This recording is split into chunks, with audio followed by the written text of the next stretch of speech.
Hello there. In this video I'm going to show you how you can create a personalized design in FluidDesigner for 3D lighting using our 2D Bezier curves.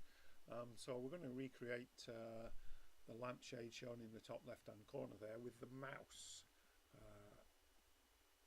on it. Okay, so if we go to FluidDesigner, so this is what we're going to recreate, and essentially what we've got here is a cubic frame which has got a default size of 20 centimeters by 20 centimeters by 20 centimeters. And basically what we're going to do is in this video is just create one plate to put in the side there. So that plate has got to be 20 centimeters by 20 centimeters, and we're going to punch a hole in the center of it, in this case the mouse. So if I press A on the keyboard to highlight all of those objects and press X and delete them all, and go to view and top view. So to create the plate for one surface, one face of the pendant lamp, I'm going to go to add mesh and add a cube.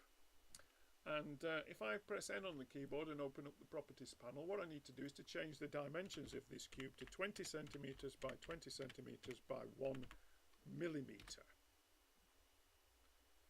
And click apply the scale. So that will fit into my frame, as you'll see later. And what I could do is I could rename that as plate, and I'm going to put a mouse in this one. Alright, so where can we get the mouse from? Well, if I just close the properties panel down, and if we go to the object library, all of these folders that have got 2D in the name are similar. They're all basically Bezier curves, and I'm going to use these cartoon characters. And I'm going to use this mouse here. So if I select that and click OK and click outside the box, the mouse will be in the middle of the screen there. Now that's quite small at the moment, but if I press the Tab key to go into edit mode and A to highlight all the control points, I can do S on the keyboard and just scale that up. And A on the keyboard to deselect all the control points, and the Tab key to come out of edit mode. Now if you wanted to, you could actually edit this object. It's a curve at the moment, and if I just go to the outliner panel on the left and click on the eye for the plate to hide the plate out of the way, if I press the Tab key on the keyboard again to look at just the mouse, I could just select control points around here, and I could redesign this if I wanted to. We're not going to do that in this case, so I'll just put the view back in for the plate. Now, the mouse itself, with the mouse selected, if I open up the properties panel, the thickness of the mouse, the default thickness is 2 millimeters. I want to actually make absolutely certain it sticks through this plate, so I'm going to change the extrude value to 4 millimeters. In other words, that gives it a thickness of 8 millimeters. So it's clearly sticking through the plate now. Now, at the moment, the mouse is still a curve. We can't punch a hole in this plate with this object as a curve, so what you need to do is to go to Tools, Object Tools, and convert the mouse into a mesh. And once that's done, if you press the Tab key on the keyboard, you can see it looks completely different now. It's a mesh instead of a curve.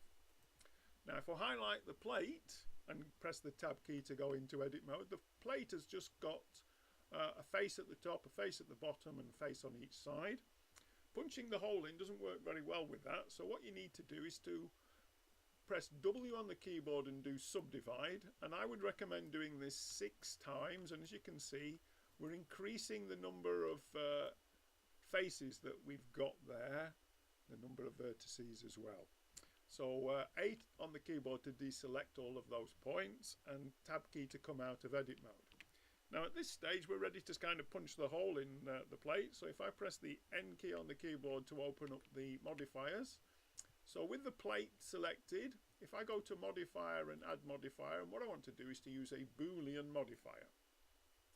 And I want to create the difference between the plate and the cartoon character, the mouse. Now if you didn't convert the mouse into a mesh, you won't see it listed here. You can't punch holes with curves. So we select that, and then in the panel here there is an apply modifier, so if we apply that modifier and then select the mouse and just move it out of the way, you'll see we've punched a hole in. Now we need to delete that mouse, we don't want to use that, so X on the keyboard to delete it. So there's our plate. Now at this stage what I would strongly recommend is you go to File and Export it as an OBJ file to the desktop, and I'm going to call it Mouse. And what we need to do is to run it through Netfabb Basic and make sure that that punching the hole has worked properly. So go to Project and Open in Netfabb Basic and open up this mouse. This doesn't always work depending upon the parameters that you've got. So I need to apply the repair and execute and click update. We're looking for zeros here, and that's worked okay. So if I apply the repair and remove the old part and just look at it and just make sure that everything's fine, and it is in this case, so I can now go to Part, Export it as a wavefront object and export it as mouse, and replace that file, and just click Optimize and Export. And then go back to FluidDesigner and delete that one and just go to File and import the wavefront OBJ file mouse. So the repaired one, in other words. Okay, so double check that in Netfabb Basic first. Now we want to add the frame.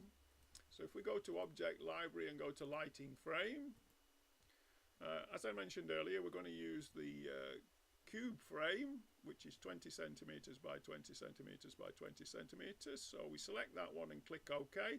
Click outside the box to make sure the frame is centered about the cursor.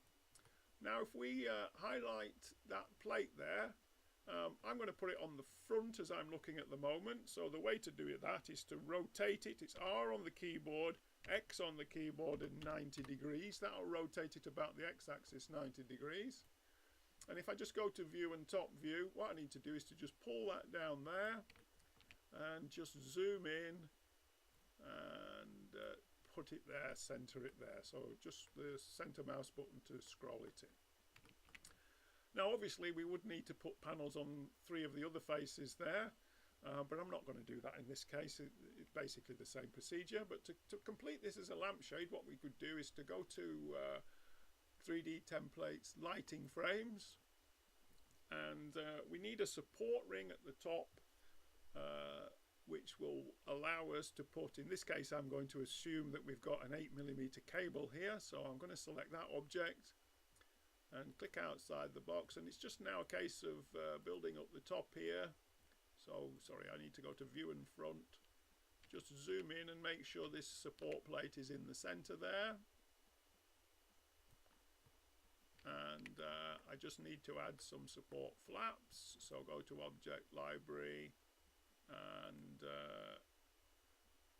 I need a support flap there, click OK, click outside the box, and we just need to position this, so just go to View and Front View again, make sure that that's in the center there, go to View and Top View. And if we just now go into edit mode, what we need to do is to just position that so that it overlaps there. And here we need to sort of position it in the center, and it may be worth going to wireframe mode just to see this. So just get that in the center there. And you can then duplicate this object. So go to Tools, Object Tools, and Duplicate, and press the Enter key, and just select the X arrow there and just pull it across and just position it on the other side and make sure that it's fitting okay.